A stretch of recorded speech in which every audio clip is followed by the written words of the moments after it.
Sunday का ये show बहुत खास होने वाला है बिकॉज कनाडा इमिग्रेशन से जो बड़े बड़े चेंजेस आने वाले दिनों में आने वाले हैं उस चीज के बारे में बात करेंगे। इस वीडियो में बात करेंगे 4 बड़े अपडेट्स के बारे में वीजा प्रोसेसिंग को लेकर, और कुछ हद तक कनाडा ने वर्क परमिट की प्रोसेसिंग को लेकर भी क्लैरिटी कर दी है। आने वाले दिनों में विजिटर वीजा की कैटेगरीज को लेकर भी थोड़ी सी क्लैरिटी कर देंगे, किन सेक्शंस को वो प्रायोरिटी देंगे। हालांकि कुछ सेक्शंस को दिख रहा है बट आने वाले दिनों में क्लैरिटी कर देंगे। बिल C-19 जिसका पिछले काफी सारे दिनों से आप डिफरेंट सोशल मीडिया हैंडल्स के ऊपर देख रहे हो, ठीक है जी। क्या है बिल C-19 जो कनाडा इमिग्रेशन इंट्रोड्यूस करने वाला है, कैसे उसका इफेक्ट पड़ेगा वो डिस्कस करेंगे।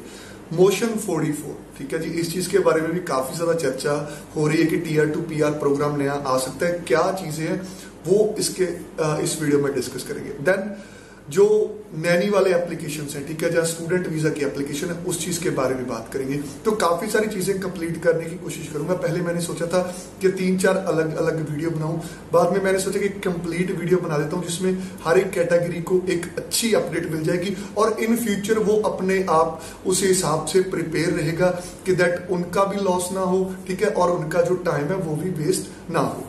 सबसे पहले बात करेंगे वीजा प्रोसेसिंग टाइम के बारे में। डिफरेंट कैटेगरी का हर वीक बाद फ्लक्चुएट होता है, ठीक है, किसी का ऊपर जाता है, किसी का नीचे जाता है। सबसे एक शॉकिंग चीज मैं आपको बताना चाहता हूं कि कनाडा जो वर्क परमिट का प्रोसेसिंग टाइम है 41 वीक्स है, बट जब आप प्रोसेसिंग टाइम आप चेक करोगे वहां पर उन्होंने एक चीज की क्लैरिटी दे दी है कि वर्क परमिट की एप्लीकेशन है, ठीक है, उनको हम प्रोसेस कर रहे हैं नो डाउट, बट उनमें भी वो जो कह सकते हैं कुछ कैटेगरीज को वो प्रायोरिटी दे रहे हैं। जी हाँ, जैसे कोविड से पहले उन्होंने कहा था, क्योंकि बहुत सारे जो लोग हैं ना हमेशा वर्क परमिट की प्रोसेसिंग के बारे में बहुत ज्यादा क्वेश्चंस पूछते हैं, ठीक है। तो अब आप जब वेबसाइट के ऊपर चेक करोगे 3-4 कैटेगरीज उन्होंने मेंशन भी की है कि एग्री फूड, ठीक है जी, उसके बाद हेल्थ केयर सेक्टर और ट्रांसपोर्टेशन सेक्टर की जो कैटेगरी है उनकी एप्लीकेशन को थोड़ी सी ज्यादा प्रायोरिटी दे रहे हैं वर्क परमिट की एप्लीकेशन में। तो ऐसे में अगर आपने दुबई से एप्लीकेशन लगाई है, चाहे आप ट्रकिंग सेक्टर में हो, ठीक है, इंडिया से लगाई है हेल्थ केयर की, या किसी ने एग्री फूड पायलट की लगाई है, तो आपकी एप्लीकेशन को एक प्रायोरिटी दी जाएगी प्रोसेसिंग में। बाकी रेस्ट ऑफ द एप्लीकेशन जो ओपन वर्क परमिट की है, इस समय की बात करूं जो न्यू एप्लीकेशन लॉन्च हो रही है तो 3 से 4 मंथ में उनके जो रिजल्ट है 5 मंथ में रिजल्ट आ रहे हैं। बट साथ ही साथ विजिटर वीजा का प्रोसेसिंग टाइम इंक्रीज हुआ है। क्यों हुआ है? सबसे पहले तो मैं आपके साथ ये चीजें डिस्कस करना चाहता हूँ। कनाडा ने नया बैकलॉग का डाटा रिलीज किया है, ठीक है जी, जिसमें जो बैकलॉग की इन्वेंट्री है वो 22 लाख प्लस हो चुकी है, ठीक है जी, 22 लाख प्लस हो चुकी है, मींस 2 मिलियन प्लस हो चुकी है। बट उसमें एक शॉकिंग चीज है, मैं न्यूज का लिंक भी डिस्क्रिप्शन में दे दूंगा, आप खुद भी वहां पर देख सकते हो। शॉकिंग चीज क्या है? शॉकिंग चीज उसमें यह है कि जो टेम्परेरी रेजिडेंट्स की एप्लीकेशन है अप्रैल 30 के बाद जून 1 तक, यानी कि 1 मंथ में नियर अबाउट 2 लाख प्लस का इंक्रीमेंट देखने को मिला है। तो ऐसे में आप देख सकते हो कि कितने लोग जो विजिटर वीजा या टूरिस्ट वीजा की एप्लीकेशन में इंटरेस्टेड है। 2 लाख प्लस का अगर टेम्परेरी रेजिडेंस वीजा का बैकलॉग इंक्रीज हुआ है तो उसमें सम पार्ट कह सकते हैं कि 30 to 40% ओनली टूरिस्ट वीजा की एप्लीकेशन इंक्रीज हुई है। तो ऐसे में हाई कमीशन अपना बेस्ट दे रहा है, बट थोड़ी सी इन्वेंट्री और अपग्रेड जाएगी और आने वाले दिनों में एक अपडेट आएगी टूरिस्ट वीजा और विजिटर वीजा के लिए कि हो सकता है कि कनाडा क्लैरिटी दे दे कि किन एप्लीकेशंस को उन्होंने प्रोसेस कर रहे हैं। बट कनाडा उस केसेस में भी एसेंशियल एप्लीकेशन को प्रोसेस कर रहा है। आपने भी देखा होगा अगर किसी का प्रेगनेंसी केस है, कन्वोकेशन को भी कुछ हद तक प्रायोरिटी मिल रही है, बहुत सारे लोगों को रिवर्ट है जो आए हैं। बट इन्वेंट्री काफी ज्यादा, जब किसी चीज की डिमांड कम और सप्लाई ज्यादा हो, ठीक है जी, तो उस चीज का डेफिनेटली इफेक्ट पड़ता है। स्टूडेंट वीजा के रिजल्ट टाइमली आ रहे हैं, 40 to 60 डेज में आ रहे हैं नो डाउट, ठीक है। आने वाले दिनों में और भी इंक्रीज होगा। ट्रेंड थोड़ा सा बैड है, ज्यादा नहीं है, बट आने वाले दिनों में जनवरी इनटेक की एप्लीकेशन स्टार्ट हो जानी है तो उसका ट्रेंड काफी ज्यादा अच्छा हम जो है एक्सपेक्ट कर सकते हैं। अब बात करेंगे बिल C-19 के बारे में। बहुत ज्यादा जो कह सकते हैं कि पिछले काफी सारे दिनों में उसकी चर्चा हो रही है कि क्या एक्चुअल में बिल है, ठीक है, कैसे ये इम्पैक्ट पड़ेगा इस चीज का, क्योंकि एक्सप्रेस एंट्री की जो ड्रॉ है री इंट्रोड्यूस होने वाली, जैसे कनाडा ने पहले भी अनाउंसमेंट की थी कि जुलाई में हम री इंट्रोड्यूस करेंगे एक्सप्रेस एंट्री के जो ड्रॉ, और तब एक सडनली चेंज आएगा एक्सप्रेस एंट्री में। वो चेंज क्या होगा? बट टोटली जो आपको इन्विटेशन टू अप्लाई मिलता था, ठीक है जी, वो अब नहीं मिलेगा। नहीं मिलेगा का मीन्स क्या है कि मिलेगा बट उसका जो वे है वो चेंज हो जाएगा।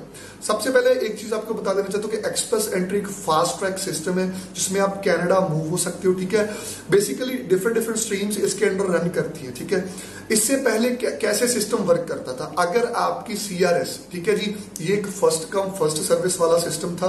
मान लीजिए आपके पॉइंट्स बनते थे, आपका 400 पॉइंट है, आपका 500 पॉइंट है, हाईएस्ट पॉइंट जिनके होते थे उनको ITA मिल जाता था, means invitation to apply Canada दे देता था, ठीक है। और बंदा आसानी से जो है अपनी PR के लिए प्रोसेस कर सकता था। अब इसमें जैसे आपको पता है कैनेडियन एक्सपीरियंस क्लास के विड्रॉ क्लोज है, काफी समय हो गया, ठीक है जी। और जो बिजनेस है उनमें बहुत ज्यादा स्किल्ड लोगों की जरूरत है। और इसमें होता क्या था कि बहुत ज्यादा लोग ऐसे होते थे, ठीक है जी, जिनमें कैपेबिलिटी कम होती थी लेकिन दूसरे लोग वेट करते थे, इसलिए जो है उनकी जो कह सकते कि पिकअप नहीं हो पाती थी। अब बिल C-19 के आने से क्या होगा, जैसे 2015 में कनाडा ने एक्सप्रेस एंट्री को इंट्रोड्यूस किया था, 7 साल बाद कनाडा इसमें जो चेंज करने वाला है, चेंज क्या होंगे। पहले जो आपको इनविटेशन टू अप्लाई मिलती थी जब आप एक्सप्रेस एंट्री में अप्लाई करते थे, ठीक है जी, वो मिलती थी आपको आपके CRS कॉम्प्रिहेंसिव रैंकिंग सिस्टम के बेस के ऊपर, ठीक है। उसमें IRCC का बिल्कुल दखल नहीं होता था, उसमें इमिग्रेशन मिनिस्टर का बिल्कुल दखल नहीं होता था। बट अब बिल C-19 के आने के बाद अभी ये लॉ है, ठीक, सॉरी बिल है, आने वाले दिनों में लॉ बन जाएगा, होपफुली जुलाई में बन सकता है, अगस्त के फर्स्ट वीक में ये चीज इंप्लीमेंट हो सकती है। इस चीज का इफेक्ट बहुत ज्यादा पड़ेगा। अब क्या होगा कि जिन लोगों के पास हायर CRS स्कोर होंगे, ठीक है, वो लोग ITA नहीं ले सकते। क्यों नहीं ले सकते, ये जो ITA बेस्ड होगी ये ऑक्यूपेशन के ऊपर बेस्ड होगी। हम कह सकते हैं कि कनाडा सिलेक्ट करेगा कि किस बंदे की उनको जरूरत है, ये वेरी नहीं करेगा कि उसके CRS 700 है, इनविटेशन टू अप्लाई 400 वाले को भी आ सकती है, हो सकता है 700 वाले को वेट करनी पड़े, राइट। एक एग्जांपल दे रहा हूं। बेसिकली इसमें क्या चीजें वो देखेंगे, इसमें आपकी लैंग्वेज प्रोफिशिएंसी देखेंगे, आपकी एजुकेशन देखेंगे, आपका वर्क एक्सपीरियंस देखेंगे, उनके बिहाफ के ऊपर जो है आपको इनविटेशन टू अप्लाई मिलेगा। अब दूसरा एक और चीज, ये जो ड्रॉ होंगे, बेसिकली ये जो ड्रॉ होंगे ग्रुप स्पेसिफिक ड्रॉ होंगे। पहले क्या होता था, ड्रॉ होते थे, ठीक है जी, लोगों को पिक कर लिया जाता था। वहां पर क्या होता था कि कनाडा में जो बहुत ज्यादा बिजनेस है वो इफेक्ट हुए हैं, ठीक है। जिस चीज की जरूरत होती थी उस स्किल के लोग कनाडा को मिल नहीं पाते थे। अब ग्रुप स्पेसिफिक ड्रॉ हो सकते हैं।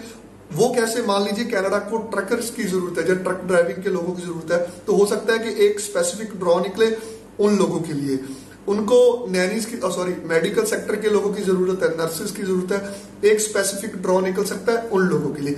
ऐसे ऑक्यूपेशन बेस्ड ड्रॉ निकालेंगे, बट उसका कोटा उन्होंने तय नहीं किया कि कितने लोगों को इनवाइट करना है, ठीक है।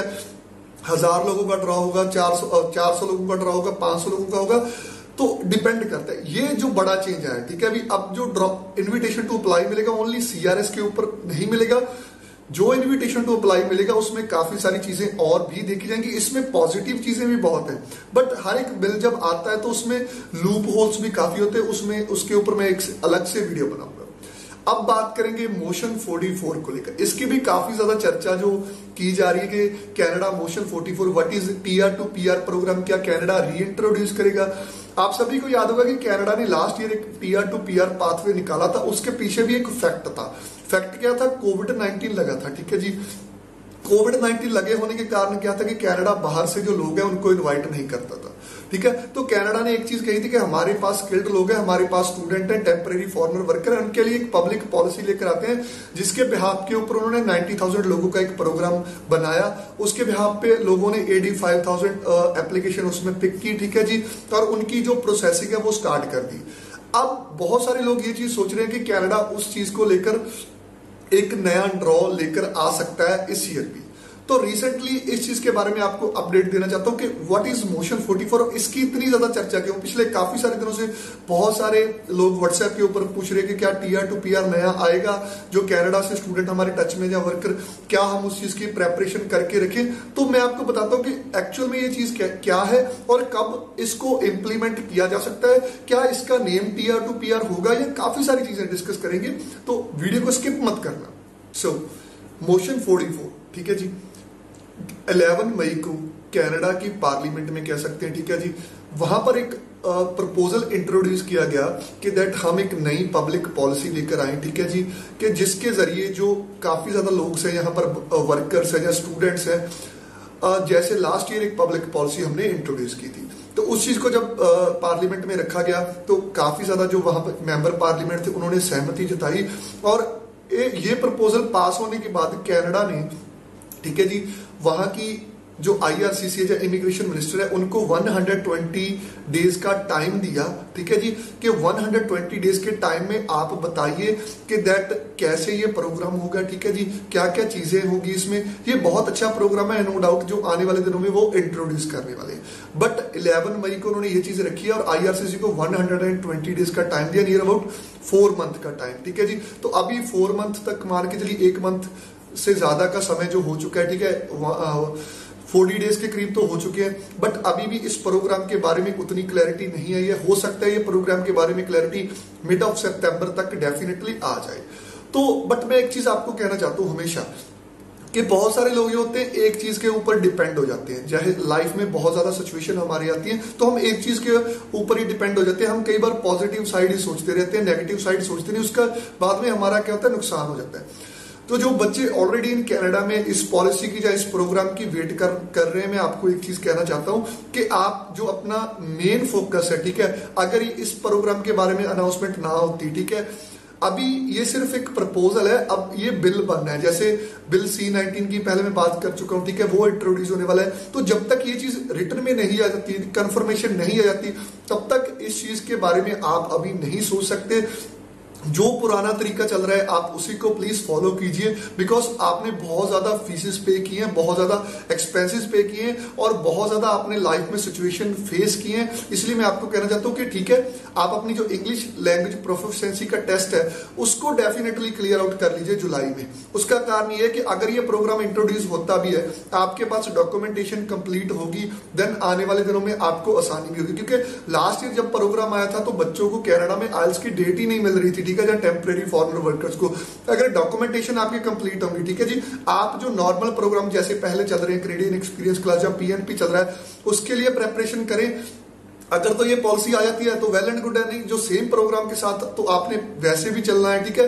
डॉक्यूमेंटेशन के ऊपर वर्क कीजिए, कभी भी एक चीज के ऊपर डिपेंड ना रहे। But Canada time to time policy लेकर आता रहता है। और जो fast track Tier 2 PR programme last year introduce किया था, उसकी भी एक चीज उन्होंने ये चीज कही थी कि हम 90,000 लोगों को PR दे देंगे, बट उसमें भी लूप होल था। लूप होल क्या था कि 85,000 प्लस लोगों की एप्लीकेशन लगी, प्रोसेस कितनी हुई, नियर अबाउट 30,000 के करीब। और जब नया इमिग्रेशन प्लान आया तो उसमें उन्होंने ये चीज कहा कि इन एप्लीकेशंस को हम 2 पार्ट्स में डिवाइड करेंगे। 2 पार्ट्स में डिवाइड करेंगे मींस 30,000 के करीब आई थिंक सो एप्लीकेशन इस ईयर और rest of the application next year. तो कैसे ये फास्ट ट्रैक प्रोग्राम हुआ? तो हर एक प्रोग्राम में पॉजिटिव चीजों के साथ नेगेटिव चीजें भी होती है, तो इस चीज का प्लीज आप ध्यान रखिए। अब बात करेंगे नैनी और इंटरनेशनल स्टूडेंट्स की। डेफिनेटली केयर गिवर के प्रोग्राम को लेकर बहुत सारे लोग डेली बेसिस के ऊपर क्वेश्चंस पूछते हैं, ठीक है, और खुद को भी ये चीज होती है कि इस चीज के बारे में नई से नई अपडेट आए। तो रिसेंटली एक स्मॉल सी अपडेट आई है, ठीक है जी। पहले तो जनवरी की कुछ एप्लीकेशंस थी, उनके ऊपर थोड़ा सा वर्क होना स्टार्ट हो चुका है। दूसरी, कनाडा के इमिग्रेशन मिनिस्टर को पार्लियामेंट में पूछा गया कि जो केयर गिवर की एप्लीकेशन है, ठीक है जी, उनके ऊपर आप वर्क क्यों नहीं कर रहे। तब उन्होंने क्वेश्चन की आंसर दिया कि लास्ट ईयर 4,000 प्लस लोगों की एप्लीकेशन प्रोसेस की गई और इस साल भी हम 6,000 प्लस लोगों की जो एप्लीकेशन है प्रोसेस करेंगे। बट ये चीज मैं एक चीज कहना चाहता हूं कि कितना ज्यादा बैकलॉग केयर गिवर का पड़ा है। या तो आप स्टार्टिंग में वो चीजें एक्सेप्ट ही ना करो, कैंडिडेट्स हैं या स्टूडेंट्स हैं, वो एक होप ना लेके चले कि हम कनाडा जाएंगे जहां हमारी एप्लीकेशन प्रोसेस होगी। सबसे ज्यादा अगर कनाडा ने निराश किया है तो वो केयर गिवर को किया है और वर्क परमिट की एप्लीकेशन को किया है। तो अगर आप 4,000 या 6,000 एप्लीकेशन आप बोलते कि हम प्रोसेस करेंगे, तो जो रेस्ट ऑफ द एप्लीकेशन है वो क्या करें, ठीक है। उनके 2 साल, किसी की 2020 की एप्लीकेशन है, किसी की 2021 की एप्लीकेशन, तो उनको वेट करना थोड़ा सा टिपिकल है। बट आने वाले दिनों में नैनी को लेकर और अपडेट्स भी आ सकती हैं, तो stay tune with us guys. Student visa के बारे में एक चीज मैं आपको कहना चाहता हूं, ठीक है जी।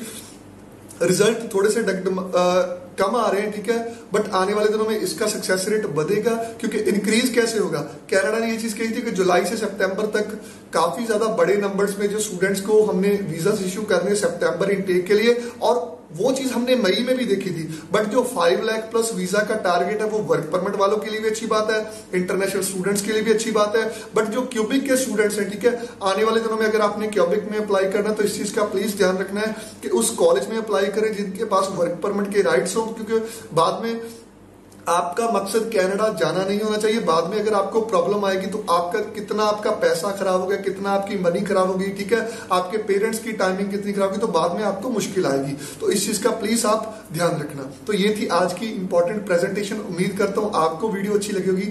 अगर वीडियो अच्छी लगी तो चैनल को जरूर सब्सक्राइब करना। किसी भी तरह की आपको हेल्प चाहिए स्टूडेंट वीजा, एसओपी में, आइल्स कोचिंग में हेल्प चाहिए कनाडा में, इंडिया में, then you can join our 1-to-1 online IELTS का सेशन आप ज्वाइन कर सकते हो, ठीक है जी। किसी तरह की वीजा एप्लीकेशन आप हमारे साथ प्रोसेस करना चाहते हो, स्टूडेंट वीजा की, विजिटर वीजा की, ठीक है जी, टूरिस्ट वीजा की, then you can contact us any time. So stay tuned with us guys, see you guys in the next video. Thank you.